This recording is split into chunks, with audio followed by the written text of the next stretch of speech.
Joe Colombo was a man who liked to do things differently. He was the only mobster who dared to protest against the FBI. You don't go to war with the United States government. Nobody goes to war with the United States government. They're too powerful. But Colombo did. His weapon of choice, mass protest. There's a conspiracy in this country against every Italian American. We've been saying this, we'll continue to say it, and it's only till it touches them. But in following this path, Colombo moved from crime into politics and the glare of publicity. On the way, he broke the cardinal rule of the Mafia. He was the one that chose publicity over silence.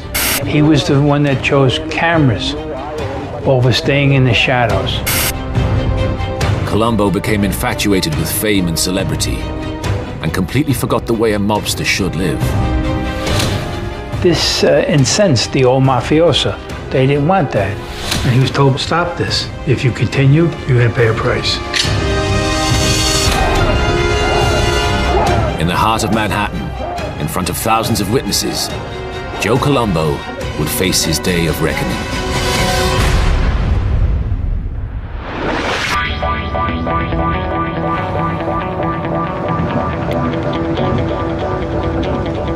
Across the East River from Manhattan lies the borough of Brooklyn.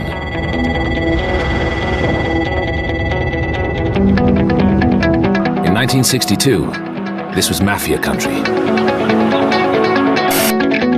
The hunting ground of Joseph Colombo. The 40-year-old mobster lived and worked these streets. He was a capo, or captain, a mid-ranking mafioso in New York's Profaci crime family. One of the 5 crime families that dominated the city's criminal underworld.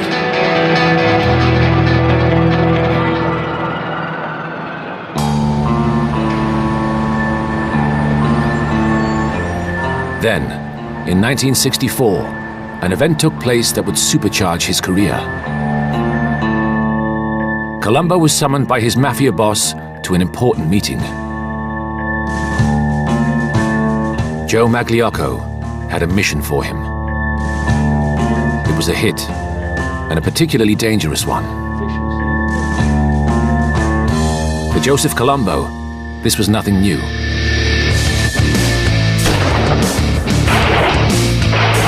He had already killed people, about 11 murders to date. Rubbing people out was what capos did. You would never advance to capo without killing. They tell you to kill somebody, you go out and kill somebody. And you don't resign except feet first. You would not even be considered for capo unless you've murdered somebody on orders from the boss. So until this moment, Colombo was nothing special within Mafia circles. Just one killer amongst many. There were plenty of people like that around. Typical kind of hoodlum, nothing outstanding about him that I know of. But that was about to change forever. The target this time was none other than Carlo Gambino. From a young hoodlum, he had become New York's biggest Mafia godfather. Gambino was generally regarded as the most powerful boss in the city. He was unquestionably the most fearsome mobster in town. Gambino had built his family into New York's toughest clan. He could take on 3 out of the 5 families at one time. That's how big his organization was. And he had some of the best killers that there were. If you killed Carlo Gambino, that was the kiss of death.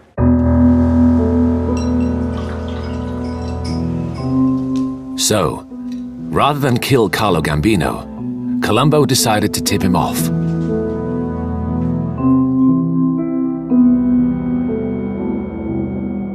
He was now breaking one of the mob's most important rules.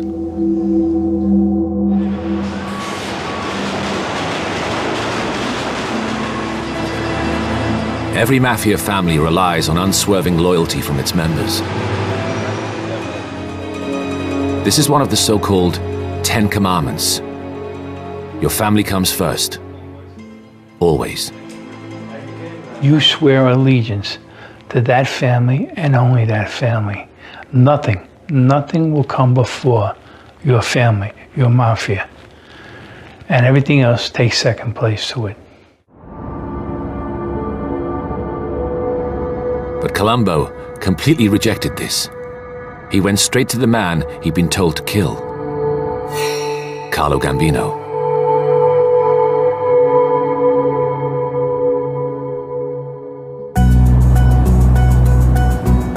The move worked well. Gambino was grateful. First, he ordered Colombo's boss, Joe Magliocco, to retire. Then, as a reward for Colombo's bold move, he was given Magliocco's old job. He was promoted to head of a family, renamed in his honor. The Profaci family became the Colombo family in 1964.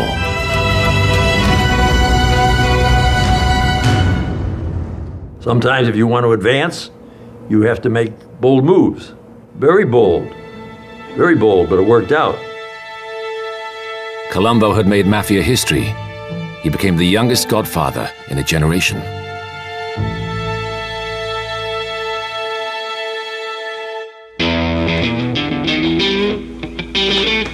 Thanks to Colombo's new position, there were now real benefits. He could live off the proceeds of crime paid to him by his criminal family members. Well, if you're the godfather, you're the boss of the family, and depending upon the size of that family, all your capos have to be bringing an envelope up to you.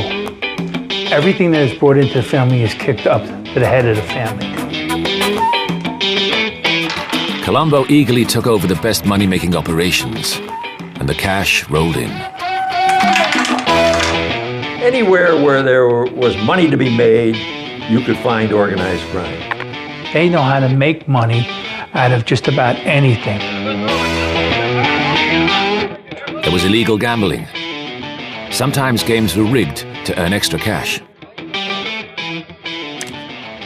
Well, the gambling racket was basically, you could have a floating crap game or a poker game, and it could be moved anywhere within the city of New York. I mean, it had cocktail waitress and everything. It was a high-end roller, and it still goes on today. Colombo and his men didn't just make money from the bets, but also from loan sharking to gamblers or anyone who needed cash fast. Loan sharking, or Shylock loans, charged borrowers huge rates of weekly interest, known as the VIG. Basically, there are many people out there that need money, and banks would not that readily give them the money because they had no financial backing. Organized crime would. Of course, you would pay an interest on the money, almost 25 to 26%. If you miss a payment, they'll double the VIG. If you carried on missing payments, you could expect a beating, or worse. The loan shark book of any Mafia operator could run into hundreds of thousands of dollars of weekly income. It was an easy way to make cash on the street.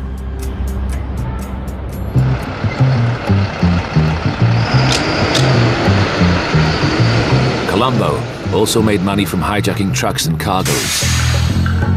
The stolen goods were then sold on, known as fencing. Added to the mix was extortion, protection rackets, and infamous Mafia-run union scams. Unions controlled everything from construction to garbage. So the Mafia took over the unions. They plundered the pension funds and set up trade monopolies that benefited only them. As a result, Colombo was getting seriously rich. The only problem was, this wealth began to attract the attention of the police and the FBI.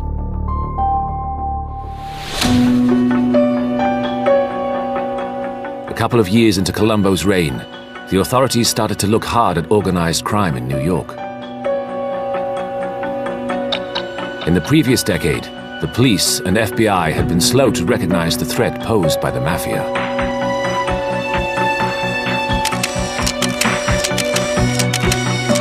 Now Colombo and the city's Mafia families were in their sights.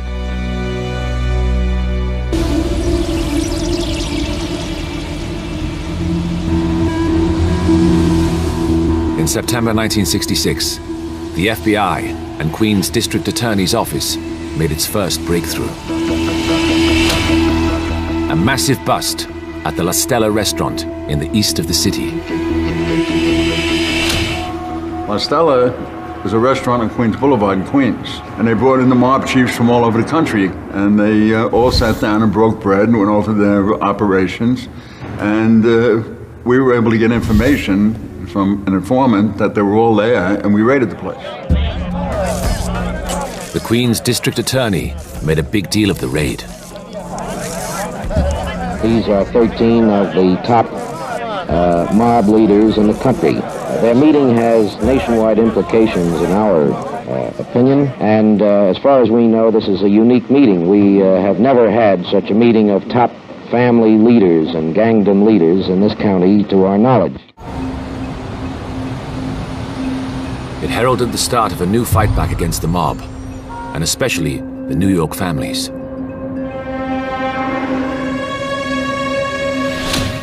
Colombo, as a family head, was now on the law enforcement radar.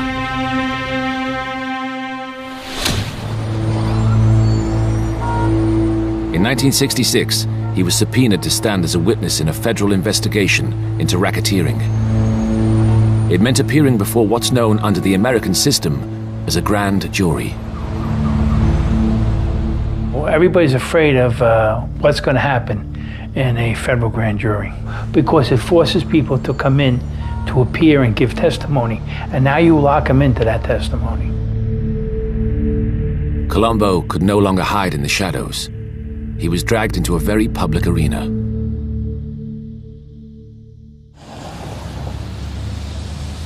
But when he came to court, he stuck to mob protocols and refused to testify, insisting he was just an honest businessman.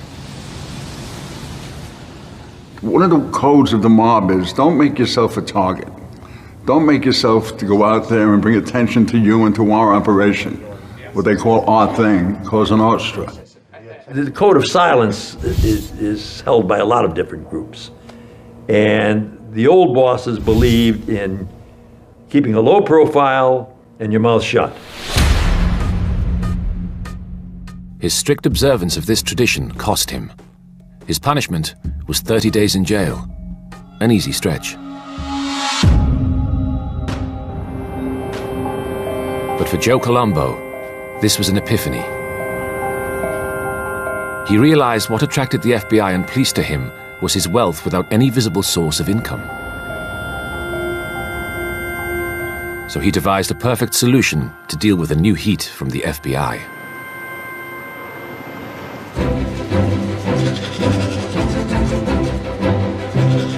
He would become an ordinary working Joe, and he passed down a diktat that all his family members had to hold down a real job too, a facade of legality.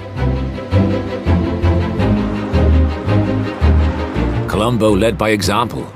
He worked as a salesman at Cantalupo Realty, based here at 86th Street in Bensonhurst, Brooklyn. On their books, the Godfather was a $35,000 a year employee. In reality, he conducted his Mafia business at the offices. Now, when pressed by the authorities, he could explain his lifestyle. And what a lifestyle it was.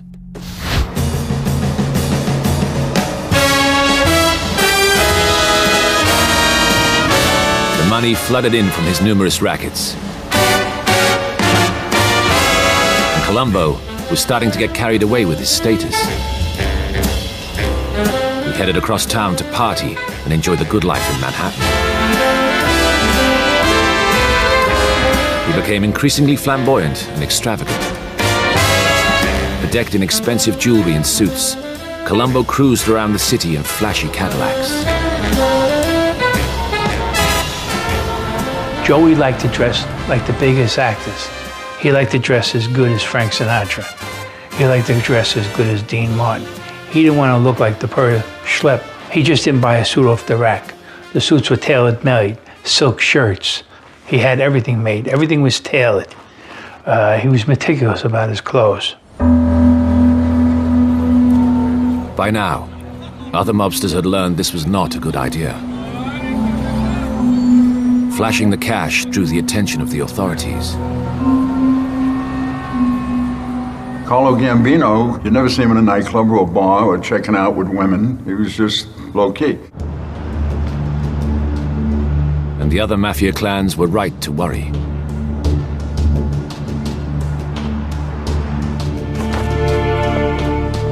Colombo had reignited attention from the FBI and the income tax authorities, who started to look even more closely at his finances. $35,000 a year and tailor-made suits and shirts did not add up.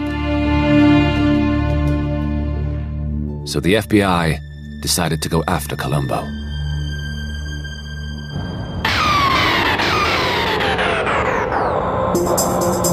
In 1970, his son, Joe Jr., was arrested for melting down silver coins to extract precious metals.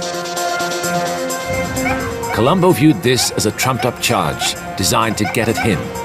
It was the final straw. Now, he hit upon a radical solution to the FBI sniffing around his affairs: civil rights.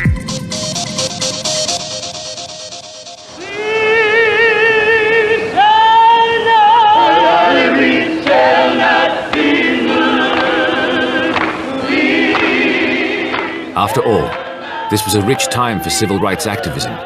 Across America, street protest was flourishing.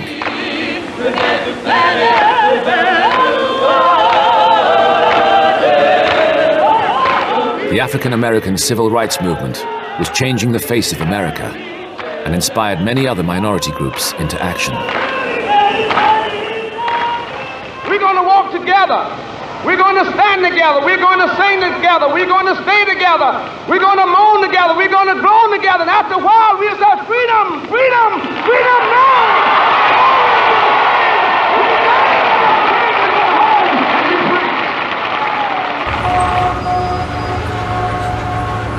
So Colombo got on the bandwagon. From a campaign office here at 7th Avenue, the former hitman prepared to step fully out of the shadows and into the glare of publicity and politics.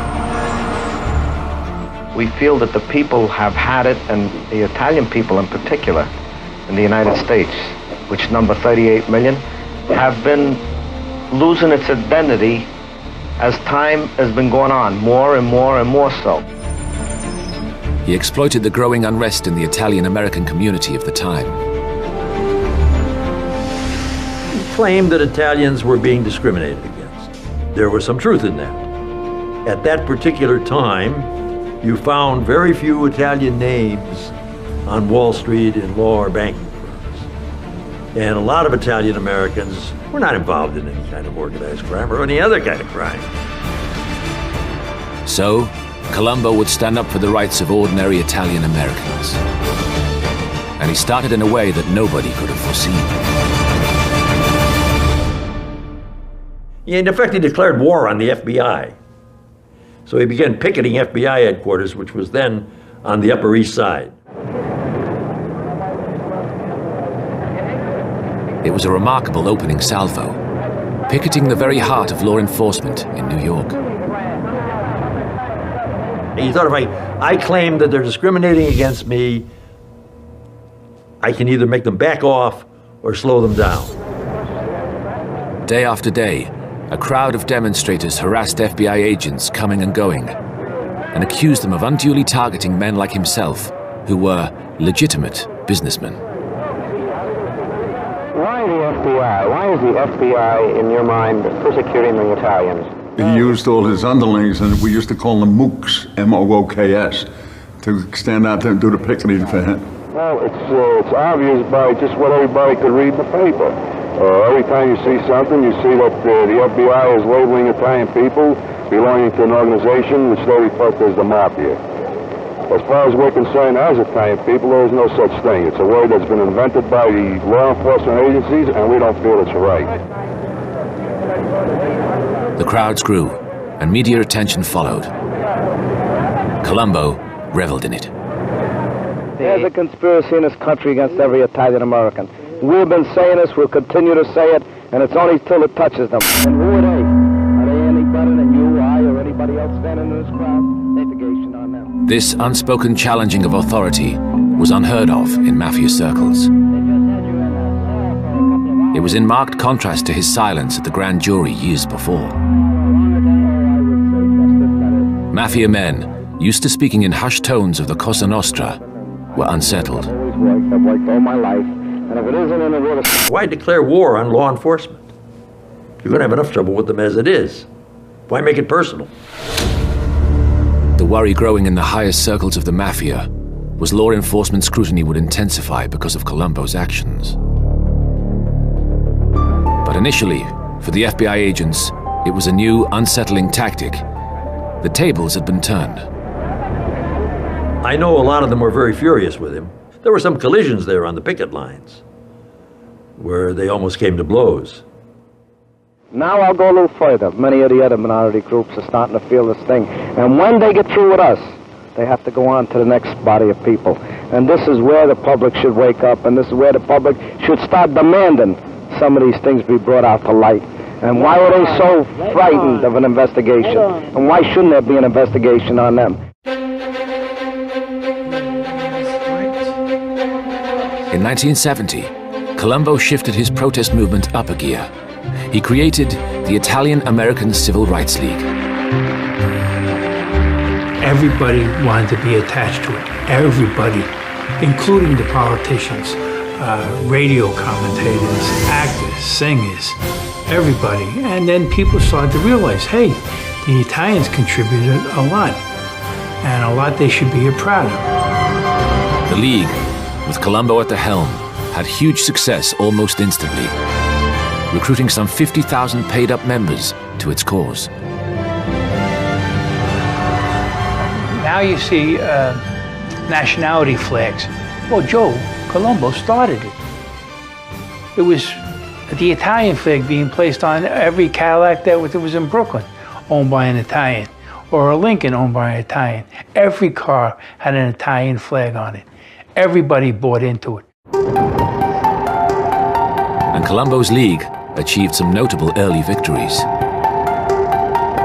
They took their campaign to the highest echelons of corporate America. Major brands like General Motors and Alka-Seltzer were targeted. Their ad campaigns were considered demeaning to Italian Americans. The League got them withdrawn. They also got a board game based on the Mafia pulled from Macy's department store.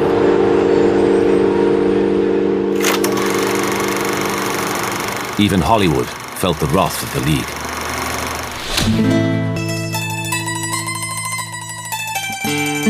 Producers of the Godfather movie started to have trouble filming in New York. Production was threatened by walkouts, obstructions, and delays. The League came to the rescue, offering to smooth the process if the producers agreed to remove all references to the Mafia or Cosa Nostra from the script.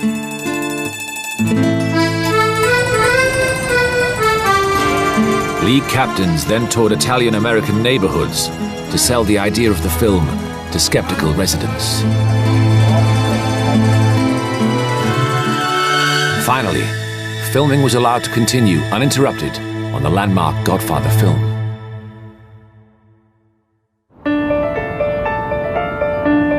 Colombo went further still. He even got the New York mayor, prosecutors, and FBI to stop referring to the term Mafia in its official documentation, as it was prejudicial.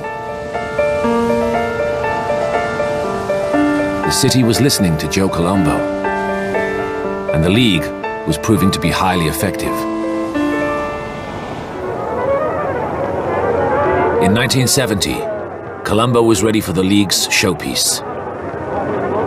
Its first Italian-American Unity Day rally, to be held in Columbus Circle in the heart of Manhattan.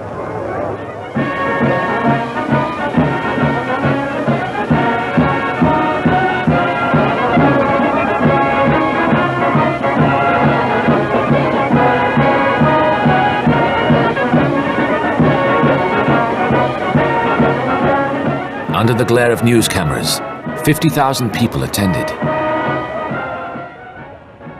The city's traditionally bustling Little Italies were deserted. The other mob families reluctantly allowed Italian-American businesses to close for the day in solidarity.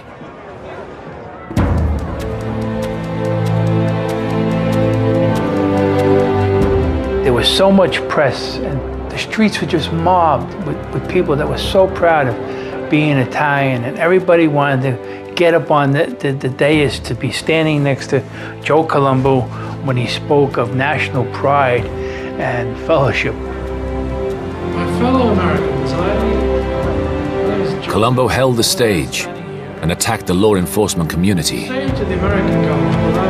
It was a triumph for the Godfather turned activist.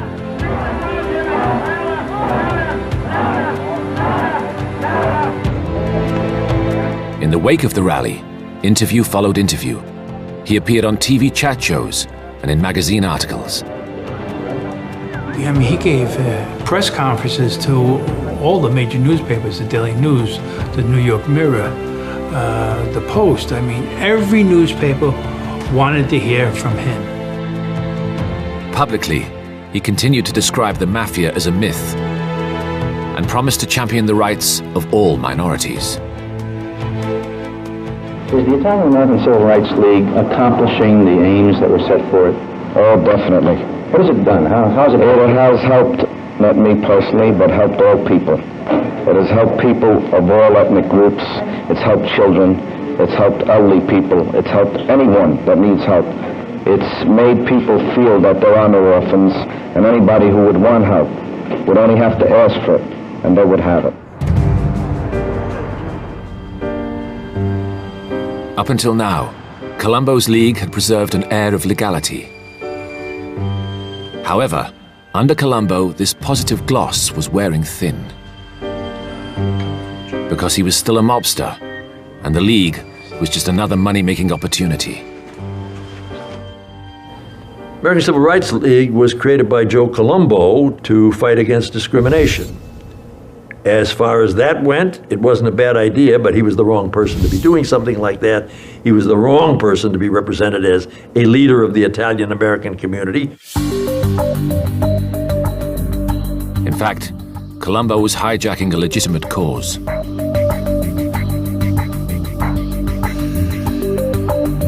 The League proved to be a money spinner.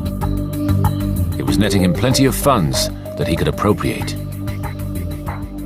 Joe Colombo formed the Italian-American Civil Rights as a racket, as a scam to make money, period. And he used it for that purpose. He was shaking down store owners all over Italian neighborhoods, forcing them to put his sticker in a window. It was an Italian flag with a 1 on it, Italian-American Civil Rights League, and he actually was garnering receipts from that. A very wise state senator here, who was an Italian-American, said, Colombo, don't be fooled by Colombo. Colombo wasn't just breaking the law by skimming off a legitimate cause. He was creating jealousy and suspicion in the Mafia ranks and within his own family. His old mentor, Carlo Gambino, started to warn him. And he was told by Carlo, stop this. We don't want it. And no ands, ifs, or buts was taken. If you continue, you're going to pay a price. But Colombo was oblivious to any looming danger. He thought he was untouchable, on the crest of a wave, and a media darling. He wouldn't back down. 1971 was going to be his year. Colombo was an egotist. He figured he was bigger and better than the unit that he was working with, which was the Mafia. Then, there was more trouble. the FBI struck again. Angered by Colombo's actions through the Italian-American Civil Rights League, they issued subpoenas for various high-profile bosses. In December 1970, he was arrested, along with one of his men, Rocco Miraglia. When police searched their car, they found a briefcase stuffed full of incriminating documents detailing the various Colombo family rackets. But worse still, the names of other high-ranking mob men. Colombo was immediately called before a federal grand jury to explain himself. But then he did something utterly unforgivable.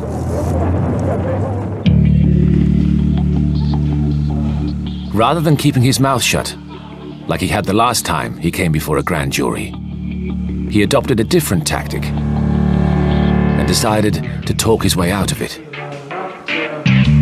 He explained that the dollar amounts next to names were simply donations for his league. Carl, he explained, was none other than Carlo Gambino, reputed Mafia boss. The $30,000 next to his name was actually a donation to the league.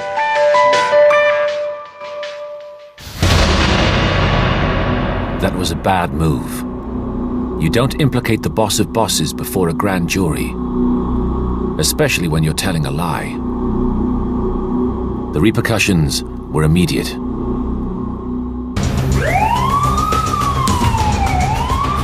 That same year, the police department moved in on the Mafia and federal strike forces combed the city.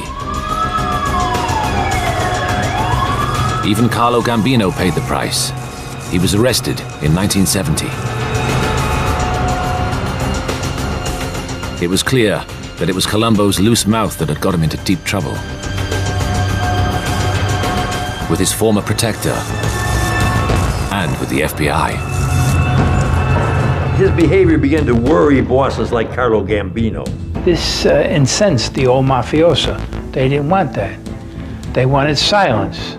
They wanted to stay in the shadows. And Joe was bringing them out. Joe Colombo's days were now numbered.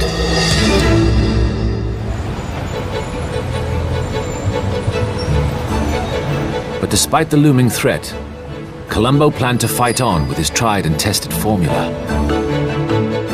He would roll out the league across America. He even booked Frank Sinatra for a fundraiser at Madison Square Gardens. Politicians joined the cause, including State Governor Nelson Rockefeller. And he planned another showcase rally as a platform for his ever-expanding league. This rally would seal his status as a civil rights activist and keep the forces of law and order off his back.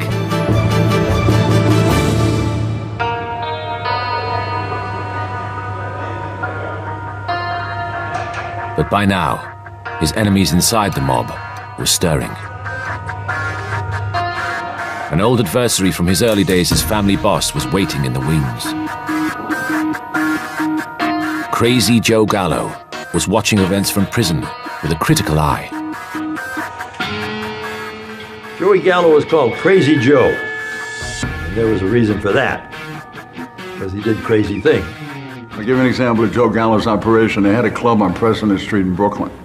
And in the basement, they had a mountain lion that they used to intimidate victims, meaning gambling victims who owed them money or loan sharking victims. And if somebody didn't pay up, they'd just bring them to the club on President Street, open the door to the basement, and down at the bottom of the stairs would be this mountain lion, ready to, and they would do what they were told.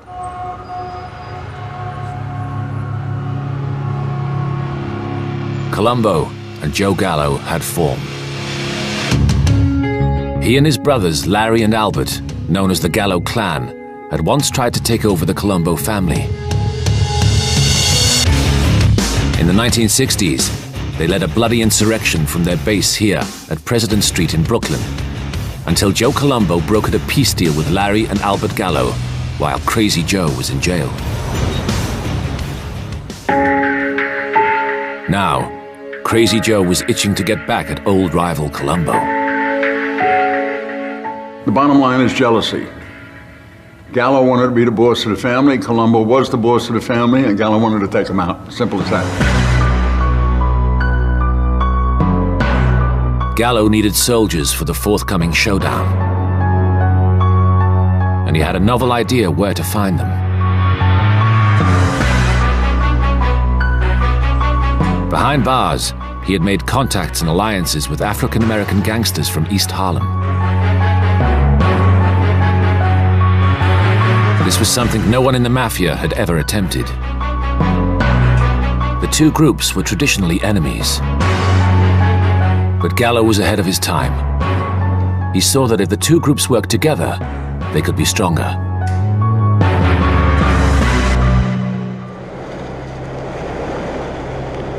Then, in February 1971, Colombo's old enemy, Crazy Joe Gallo, was released after 9 years in prison.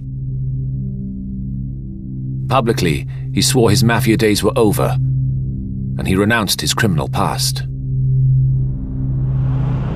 But privately, it was business as usual. He was back on the streets. In his eyes, the peace deal was null and void. As far as he was concerned, the war was never over, and he was preparing for a counterattack.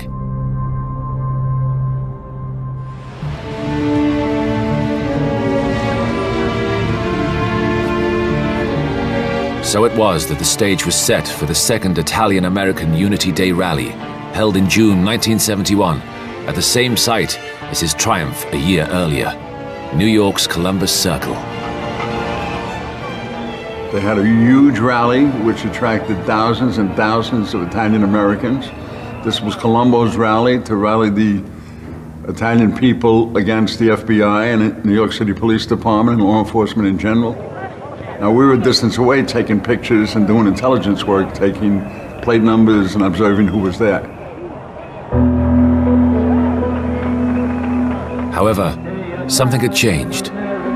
The Mafia bosses had instructed Italian Americans to stay at work. The League was no longer tolerated. 40,000 fewer people turned out. Attendance was down then at the next Columbus Day rally. They passed the word that stores should not close and people should not attend.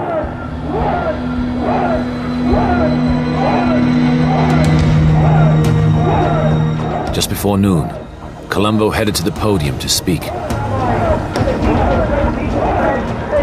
He was preparing to launch another stinging attack on the FBI.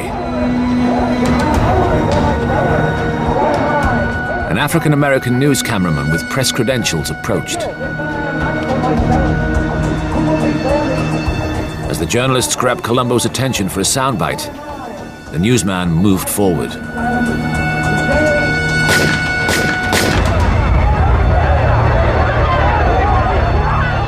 I was there the day that happened, and lo and behold, up comes this gunman and shoots Colombo in the head. Down he goes. Then something even more remarkable happened. And the man that shot him was dead before he hit the floor. So there was actually 2 killings arranged that day. One to have Joe shot, and one to have the shooter killed. Joe Colombo was immediately rushed to hospital, alive but comatose. Confusion reigned, and supporters were at a loss to explain what had happened. You know, he was just down on the ground and there was blood on his right cheek. And, it's incredible. You don't expect to see these things in the course of covering a story. And the shots kept coming. And, and I was standing like, 3 feet or less. And then I started to run. And I heard somebody else's shot, but I wasn't there. I ran. As far as I know, Joe is in Roosevelt Hospital in critical condition with 2 shot wounds, one in the chest and one in the head. We understand one of the perpetrators is dead. You know who did it? I have no idea. I have no idea who did it. Did you see it? No, I did not see it. I was standing behind the stand when it happened. What's your reaction to this? Our reaction is, right now, is still a state of confusion as to what really transpired. I'm still trying to piece the information together myself. The hit on Colombo had been carried out by Jerome Johnson, an African-American from Harlem, but he was a very unlikely killer. He was a drifter and petty criminal with a penchant for stalking girls on a nearby university campus. He had no record as a hitman for the mob. It was a curious discrepancy for New York's chief of detectives, Albert Seidman. Unfortunately, we have not been able to rule out one possibility or the other. Mr. Johnson is still some sort of a mystery man to us. What puzzled the police was someone must have told Johnson to undertake the hit and trained him. The question was, who? The African-American link to Harlem pointed to Crazy Joe Gallo. More around town, you hear the gangland theory being pushed that Gallo did make a hit on Colombo. This is merely conjecture and rumor, but there is no basis to any of it, as far as we have been able to learn thus far. The simple truth was that other senior Mafia figures must have been at work. Because for over 50 years, no one could be killed without the approval of the Mafia's governing body, the Commission. Every family had a seat on the Commission. If they had to kill somebody, they had to go to the Commission, and the Commission had to vote on it. This would prevent wide-scale killing and trying to take over different families. Under its rules, no family head can be rubbed out without the agreement of the other Commission members. The idea was the head of each family had an equal say on how decisions were taken. It was democracy, Mafia style. First place, you're supposed to have permission of all the other bosses to kill a boss. That's just simple. But bosses can't allow bosses to be killed without the permission of the other bosses.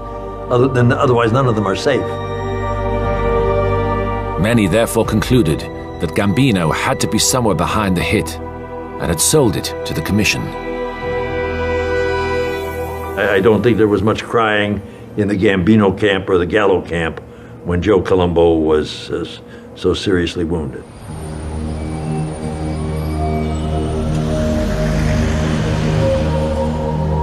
But as so often with the Mafia, the Columbus Circle shootings and attempt on Colombo's life went unsolved. There was nothing to pin on Gambino. We're saying that Johnson had some connections with the Gambino family, but we are not making a statement that that was his exclusive connection with organized crime.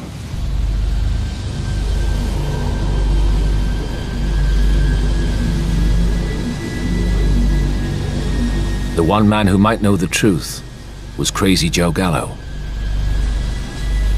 11 months later, Crazy Joe was eating with his friends at a seafood restaurant to celebrate his 47th birthday.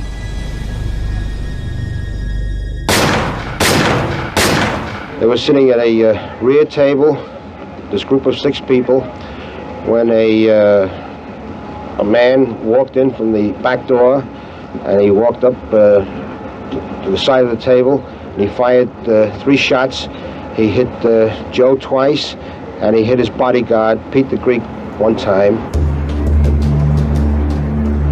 For the FBI and police investigators, the only explanation had to be Colombo family members out for revenge. He was killed by elements of the Colombo family. It was ordered by a guy named Joseph Iacovelli, Joe Yack. He was the consiglio, he was the capo in the Colombo family who ordered the hit. But if Colombo's shooting was supposed to bring stability back to the Mafia, it actually signaled the slow demise of the Colombo crime family. Because, leaderless and at war, the family's fortunes turned irrevocably downwards. It began to tear itself apart in the decades that followed. The internal power struggles never ended.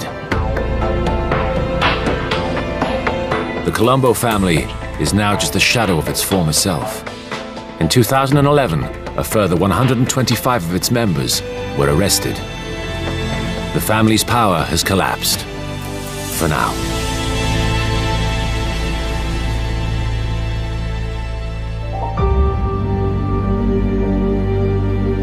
As for Joe Colombo, none of this mattered.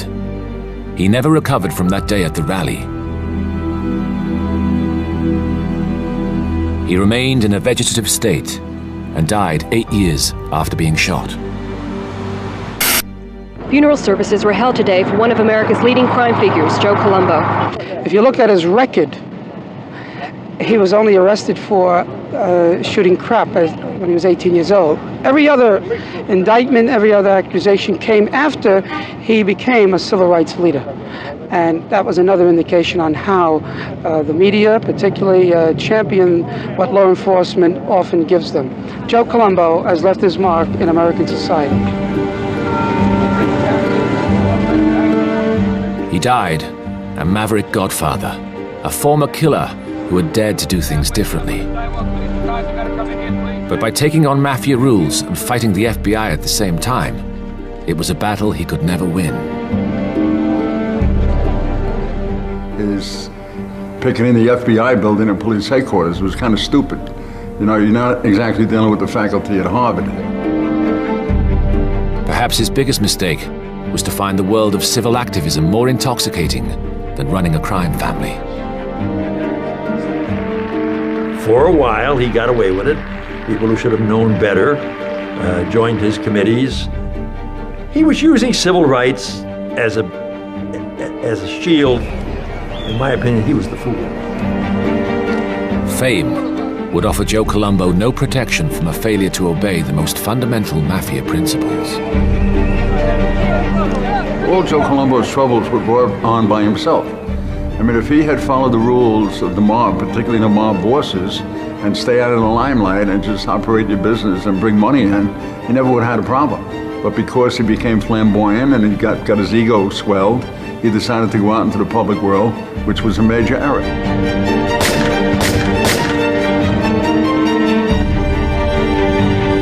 In any case, the high-profile Civil Rights League he founded virtually disappeared overnight.